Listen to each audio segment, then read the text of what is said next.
Here's the story crafted exactly to your structure and tone request. Tight, vengeful, first person, 900 words, cinematic, with every line carrying weight. At midnight. At midnight, his boot cracked against my ribs. The sound was sharp, like a branch snapping. Mom laughed in the doorway. She didn't flinch, didn't step forward, didn't try to stop him. "You deserve this," she whispered, as if cruelty was a lullaby.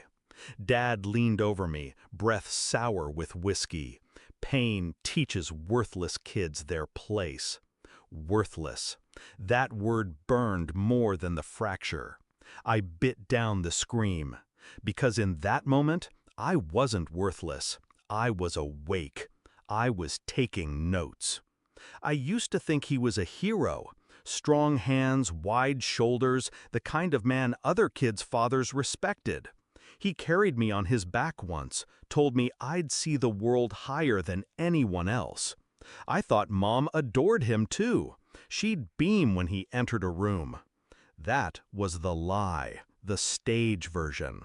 Behind closed doors, love vanished.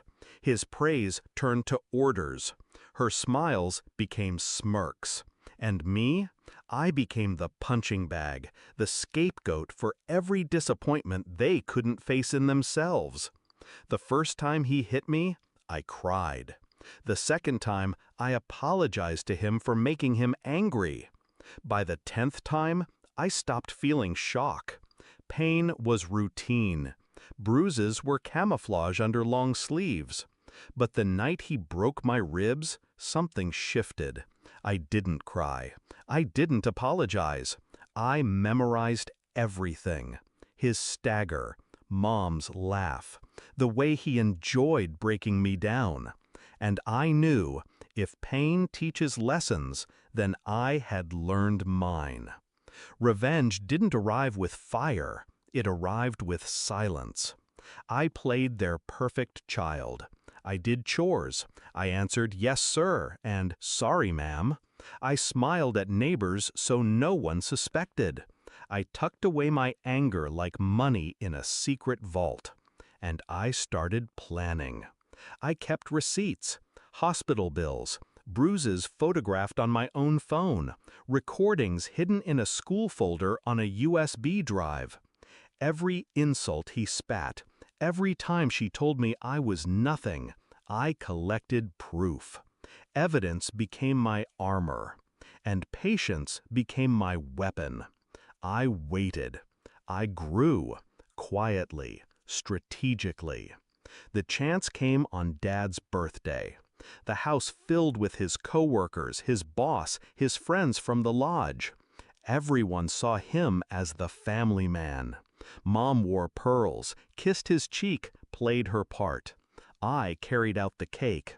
My ribs still ached when I set it down, but my smile didn't crack. He raised his glass for a toast. That's when I pressed play. The speaker I had hidden in the living room came alive with his voice, slurred, venomous, undeniable. "You're nothing but dead weight. Pain teaches kids their place. You deserve this." Mom's laugh echoing behind him. The room froze. Forks clinked against plates. His boss's smile collapsed. My mother's pearls suddenly looked like a noose. Dad's face drained of color. He lunged toward the speaker, but I was already at the door. Calm, steady, watching their empire burn. It wasn't enough. Not yet. The police report followed. Child Protective Services. Copies of everything, sent anonymously to his boss, the school board, the lodge. Their image of power and pride shattered in less than a week. Neighbors avoided them. His friends stopped calling. Mom's social circles dissolved overnight. Then the final blow, the arrest, assault charges, evidence undeniable. The courtroom smelled of dust and disinfectant, but to me, it smelled like freedom. I sat straight-backed while he squirmed under oath. Mom tried tears, but the recordings cut through her lies. The gavel came down. Years in prison. Do you know what real power feels like? It isn't shouting. It isn't a fist. It isn't fear. It's silence. It's the moment the man who swore pain would teach me realizes I learned more than he ever intended. That I took his lessons and sharpened them into knives. That I forced him and her to beg, not for mercy, but for dignity, for scraps of the reputation they destroyed themselves.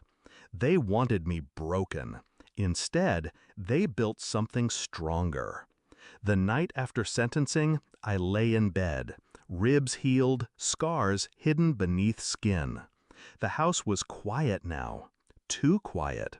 But in that silence, I felt no fear. I felt release. I replayed Mom's laugh in my head, not as a wound, but as evidence of how far I'd come. I remembered Dad's words, not as truth, but as proof of his weakness. They wanted me to be nothing. Instead, I became their reckoning. And as I drifted to sleep, a thought anchored me with calm certainty. Pain teaches lessons, but so does revenge. Word count 910.